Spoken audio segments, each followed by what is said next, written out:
अस्सलाम वालेकुम। वालेकुम सलाम जी। भाईजान की हाल है? अल्लाह का करम दुआ ठीक ठाक। नाम भी मुहम्मद अहमद आ, इन्होंने उपर अपना नाम भी लिखा होया है।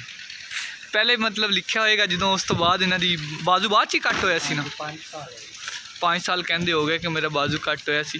तो माशाल्लाह बड़े मेहनती, अल्लाह पाक इन्होंने ना तंदुरुस्ती देवे, अल्लाह पाक इन्होंने रिजक दे विच ना बरकत पावे। ये भाई का हथ कट्टा होया, भाई उन्होंने ना देखो बेचारे मजदूर अपने हाथ तो ये उपर कढ़ के दिखाई भाई, इन्हों का बेचारियों का हथ कट हो गया सीगा। ते अपने माशाल्लाह थोड़े बच्चे किन्ने आ? 7 बच्चे ने।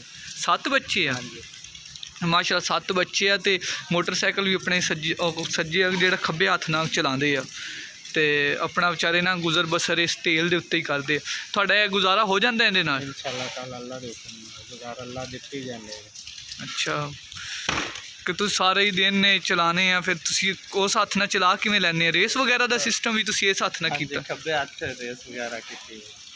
तो भाई ने ना मोटरसाइकिल की रेस वगैरह जी ना, वो भी जो सीधे हाथ से होंगी ना, तो इन्होंने बाइक की रेस भी दूसरे हाथ से की हुई है खब्बे ते, कि वो चला के तो अपना जोड़ा ना सारा दिन अपना गुजर बसर करते। ये तेल का इन्होंने अपना जोड़ा ना काम किया है, तो तेल वगैरह बेच के ना तो अपना बच्चों का गुजारा वगैरह करते हैं। कि मैं कहना कि इदां दे मेहनती लोग कामयाब करे। भाईजान ने तुसीं की रखा है अपने कोल? इहदे कोल हैगा हल्दी मसाला तेजाब नील अरते वाह सिस्टम है। माशाल्लाह भाई होरी कहते कि ना मेरे को काफ़ी चीज़ा वा तेल, भाई हुणी बेचारे ना उल्टे हथ नहीं सारा काम मतलब वगैरह करते अपने उल्टे हथ नहीं। हुण बलीच वगैरह असीं लैन लगे सी, तो मैं क्या साढ़े दरवाजे च आए सी, तो मैनू जेड़ा ना देख के हथ बड़ा अफसोस भी होया।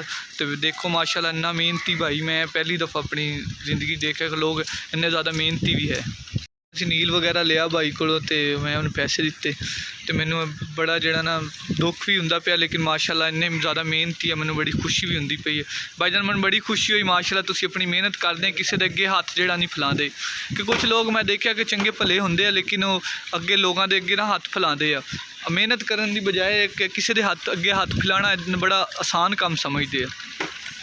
ये भाई उन्होंने बेचारियों का देखो हथ कट होया होया, तो जोड़ा इन्होंने इदां दे लोग बहुत कम आ माशाल्लाह। मैनू तो ना अज इस इंसान नू देख के फख्र होंदा है कि इंसान दे विच अगर मेहनत करने का अगर ताकत होवे ना, तो इंसान हर काम मेहनत करके कर सकता है।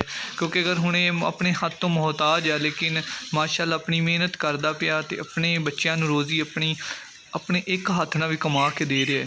तो इदां दे लोग बहुत कम होंदे आ, क्योंकि मैं इहदी अज़मत नू सलाम करना कि माशाल्लाह कि एक इंसान अपने हाथ तो माजूर होने के बावजूद किसी के अगे हाथ फैलाना अच्छा नहीं समझता।